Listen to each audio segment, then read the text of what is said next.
Welcome to the ESI Africa podcast, brought to you by your trusted power and energy multimedia journal. You can download this and all other episodes on esi-africa.com/podcasts. Let's get into today's conversation.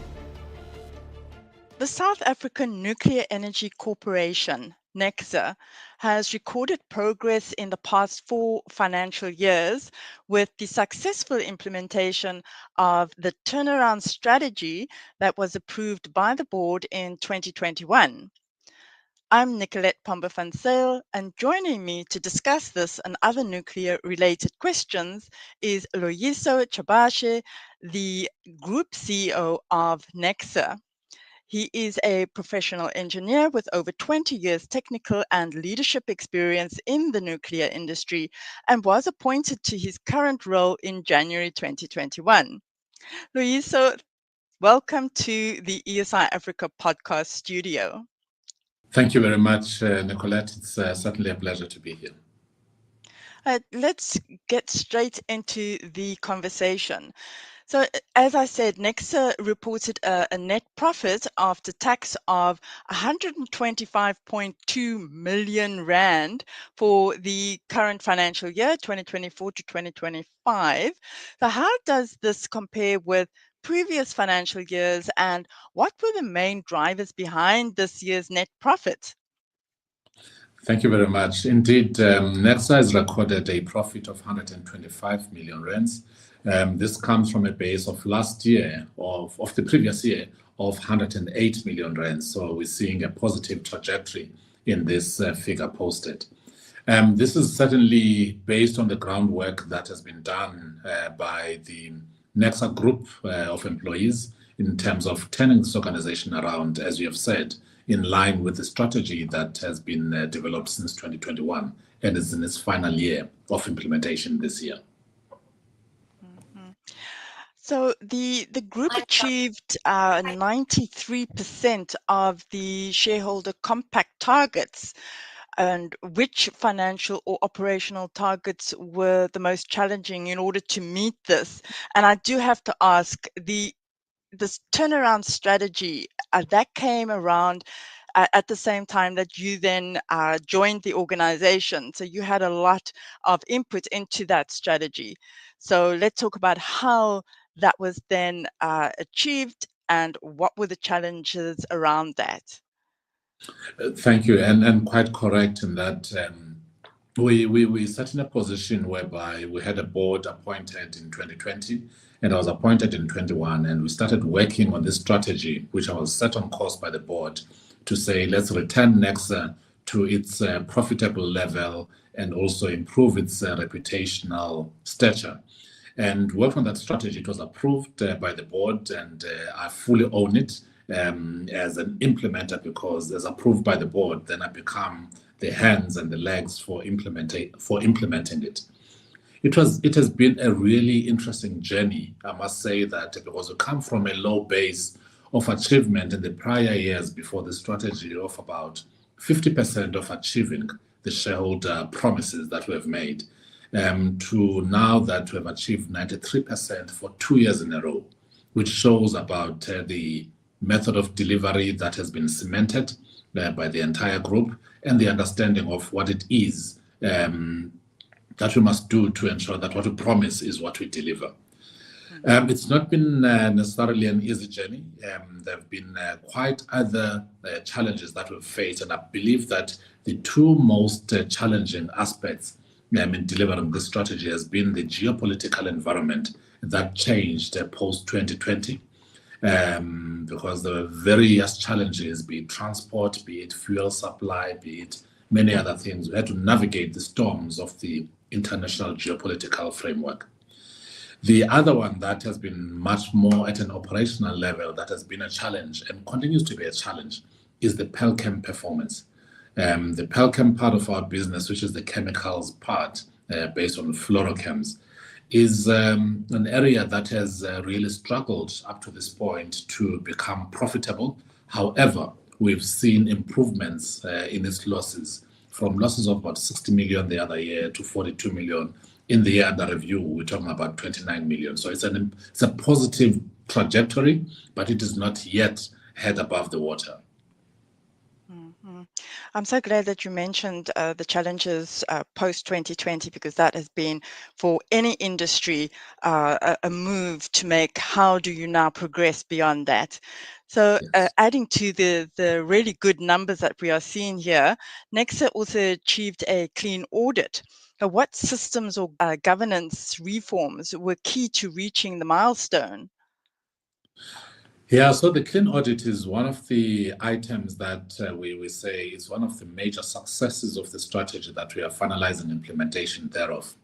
And it is really primarily based on a couple of things. The first thing is the strategic alignment from the top in saying, we put this as part of our strategic imperative that we are going to get to a point of being a clean auditee. So we had to make sure that the entire staff is aligned in that regard, so that our effort is towards doing things right according to the processes that we have in place. And I must say, we've continued in that trajectory, improvement year upon year, to the point that we've achieved this. But one of the most important things was that we had our CFO, Group CFO, Ms. Precious Howard, leading the audit improvement plan. And this audit improvement plan has really given us a whole lot of traction in terms of what we've achieved. And I believe that those plans and what you do on a month-on-month basis, being consistent in monitoring it, finger on the pulse in terms of what you said you're going to do, has been very important for us. So that's that. The plan has to be there. It has to be executed to the T. And also our zero tolerance to fruitless and wasteful expenditure, because from our side, we've got limited resources. They must be used quite profitably for the organization. We can't afford a space of having that fruitless expenditure, even irregular expenditure for that matter. Right. Everybody on the leadership role has an important position there, and needs to collaborate in order to attain all of these good results. But Sure. how sustainable is this profitability? Should stakeholders expect this consistent profit year on year? Yes, certainly. So as an organization, our overall aspiration is to remain investment grade. And by investment grade, it means having clean audits. By investment grade, I mean having profitability and sound governance overall in the entire organization. So our plan is to stay there. And the plan is to remain profitable right through the process. However, we need to acknowledge that our next phase talks to growth. And with growth, you need to invest some of your finances. So there will be years that it won't be exactly the same as what we've seen in the past 3 years. However, our view is that we need to ensure that we are profitable, we improve our ratios so that we remain investment grade, and we retain our clean governance processes overall. Let's also talk a bit about the technology that is being promoted by Necsa, and how you're balancing the need to reinvest in technology with maintaining that positive bottom line. So the bottom line for us is that with the nuclear technology and the products that we do sell out into the market in the form of isotopes, in the form of chemicals, in the form of equipment that we manufacture, and also part of the external revenue related to training people through our learning academy. Those are the key anchors of bringing the external revenue that we so desire, in addition, obviously, to what government provides as funding for some specific mandates that we do. So we really need to continue advancing our technological improvements, remain competitive in the entire market. It is a proud moment to say that NTP remains one of the top 4 suppliers globally. And there are some years that we over-dominate the market, and we need to keep that in that process. So ours is to make sure that that balancing effect of expenses and income becomes a priority to ensure that we achieve our strategic intentions right through the game.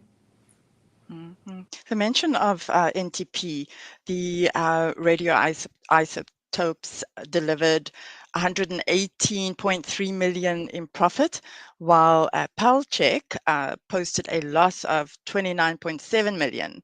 So what's the financial roadmap then of bringing Palchem back to profitability? Yeah, so all we are doing is to make sure that every part of our business remains profitable in its own right. So we've got the Necsa SOC profitable over the past 3 years. NTP has been profitable for a long while. Pelchem is on a trajectory of improving its losses. We're driving towards break even and then getting profitable. Our plan really is to ensure that we reprioritize two things primarily. One, it is the product range that we sell out in the market. We've realized that through our studies and business cases that there are products that are of low volume but high value in nature, which means on the beneficiation curve, you're quite there. So you're not selling raw materials or close to raw materials. We have high-end products. For example, products that are used in the electronics industry. That's going to be our next focus. We've seen that it has actually improved the state of Pelchem, and that's the direction we're going to be taking. So low volume, high value products, as well as diversification of markets. But given the volatility of the global isotope market, how is NTP managing financial risk and revenue diversification? In the very same vein that we need to look at products and markets all the time, monitor the movement. We've been in the isotope business for a long time, so we fully understand the dynamics and the shifts along it. And we're currently looking at expanding the markets. At some point, let me say just over 5 years ago, we had one dominant customer. And I can say that 5 years down the line, we've got quite a diverse number of customers now. Also, about 6 years ago, we had one dominant product. And now I can say that we are having about 4 products that are aiming to balance the scale and ensure that both at a product level and at a country level or customer level, we are diversified enough so that we are not overexposed with those only 2 items. I must state that the many products that we are focusing on, our biggest product has been molybdenum, but now we're looking at other products like iodine, lutetium, technetium, because we are fully aware that the isotope market remains open to more isotopes in the game, because there are many cancers that are being discovered and they require more isotopes. So we've got our finger on the pulse in terms of what is the biggest isotope that is currently required in the market. Yeah. And you've got various divisions within Necsa. So how much of your overall financial performance depends on NTP's profitability versus the parent company and other subsidiaries? Yeah. So Necsa owns NTP 100%. And by that, it means that we've established NTP to be our own revenue generation mechanism. So we are not apologetic that they must derive a lot of profit for us. Similar with Pelchem, we'll expect the same thing once Pelchem is back on track. And any other entity that we form, either as a subsidiary or as a division, we expect returns on investment because that is the fundamental architecture. So it's not a favor that they are doing Necsa. It is by design that they must bring profitability to Necsa. So what we are planning to do is that with NTP being part of the value chain of our reactor, Safari, we need to make sure that Safari continues to be operational, continues to have high availability going forward, and ensure that we do not have discontinuity in these. And that will ensure that both Necsa and NTP remain strong. And ours is also to make sure that each division, each subsidiary remains profitable in its own right, but the overall effect should be even a stronger balance sheet for the group. Mm-hmm. And I believe that there are 6 high impact programs, including the new multipurpose nuclear research reactor and the SMR development, that's small modular reactors. So what level of capital investment will these require, and will Necsa fund them? Where's the money coming from? Yeah, that's a very big and important question. Indeed, we have the 6 high impact programs which are meant for growth. It is very crucial that when you look at these, we estimated that we would need an order of magnitude of 60 billion rands overall for all of these 6 high impact programs. However, these projects and programs are in various stages of development. Some more at feasibility, others still at pre-feasibility. So we'll fine-tune the amounts as we get to the bankable status of each and every one of those projects. Most importantly, how we're going to be funding these, clearly we can't fund them all from our balance sheet. So there's an element of those that will be funded on balance sheet. There is an element of them that will be funded through shareholder support, but we also understand that our shareholder is very restricted in terms of the fiscal situation in the country. Lastly, there is a third element which is very important, the public-private partnerships that we are going to be exploring. So that becomes very important that we balance the effect so that we remain financially healthy and sound going forward. Mm-hmm. And when you talk about public-private partnerships, what sort of time frame are you looking at? So these are going to be dependent on each project. There are projects that we foresee that could have a turnaround time to implementation of about 3 years. There are some that could be 7, 8 years or 9 years. So it's really project dependent. What I plan to do along the course of this financial year and the next financial year is to share with the public in terms of our plan for each of these big programs so that there's an understanding of the timelines that are related to each program going forward. Right. And just looking at your really positive financial results that you have now achieved, how do you ensure that the financial discipline continues while pursuing such capital-intensive growth initiatives? Yeah, so I always put it like this, that for this turnaround to happen, there wasn't a lot of cash lying around. All we did was to make sure that we prioritize our business, reorganize ourselves first in the right fit-for-purpose vehicle, prioritize the things that we are doing, and ensure that there is discipline in doing them. So that has really been the fundamental, and I think that's the fundamental that we hope to use going forward, in that we must have fit-for-purpose functions, we must have a priority list of the things that we need to do, as well as the discipline in executing. Because that, for any other phase of the business, whether you're in stabilization phase, which we are coming out of, or whether you're in growth phase, you need to maintain that discipline. So just continuing on the where's the money coming from theme, given South Africa's fiscal constraints, what discussions are underway with National Treasury or investors about sustainable funding models? There are various models that are available.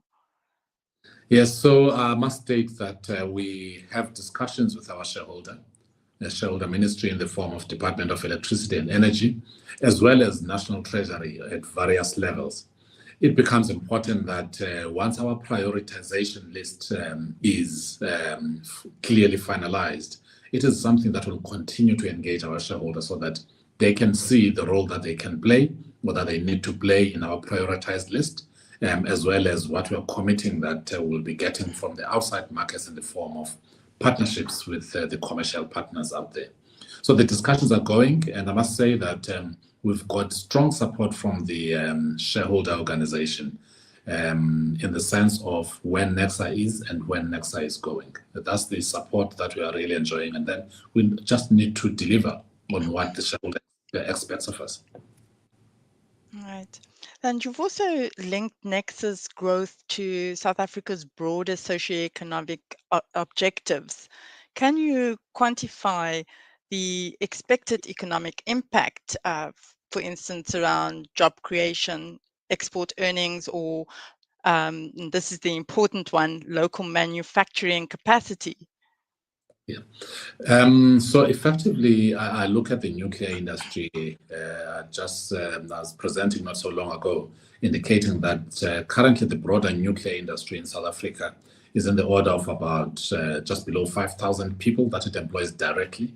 In terms of the revenue generated, in the order of 10 billion rands per year in total, not just Necsa. And I think what we are seeing as an upsurge in terms of the nuclear development, not just talking about Necsa. So Necsa has got its own 6 high impact programs. We've just seen the integrated resource plan being announced last Sunday, which includes 5,200 megawatts of nuclear. So there's a whole lot of upswell in terms of what nuclear can provide. But at a quantified level, I want to believe that during construction, there is a potential of having many jobs. When you construct the multi-purpose reactor, when you construct the pilot plant of the small modular reactor on our site, expanding it then to constructing the similar when it's commercialized in repurposing the coal fleet, and maybe Eskom building big nuclear power plants. It's a whole lot it changes the numbers game in terms of the employment in South Africa. We've seen it with the big construction programs in the form of the coal stations, and also in when stadiums are being built for the World Cup. There's a huge employment that comes along with that, and that takes over a few years. However, during operations, we can see that if we look at Necsa today, we employ about 1,600 people. Quebec employs about 1,800 the last time I checked. So already you can see with that, if we're to double the size of Necsa, obviously not exact doubling the number of people employed, but doubling the infrastructure, we're talking about more than 1,000 people that would add onto the system with all these 6 high impact programs when they're operational. These are meaningful jobs that will be there for at least 60 to 80 years. And I think this country requires more of those. Even when you go to the power stations, whether it's big power stations for Eskom or small modular reactors, we're talking again there, as we have seen Quebec being extended from 40 to 60 years, we're talking about solid jobs for the next 60 to 80 years again. So I must say that nuclear is definitely going to improve the job situation in this country. This goes hand in hand with skills development that is needed, because you need skilled workforce. In as much as we're dealing with electricians, artisans, mechanicians, a whole lot of things, but you need to bring them into the nuclear way of doing things. So we need to nuclearize them. So we develop skills in this field very well to make sure that we've got high-end skills. The last thing that you mentioned was the localization.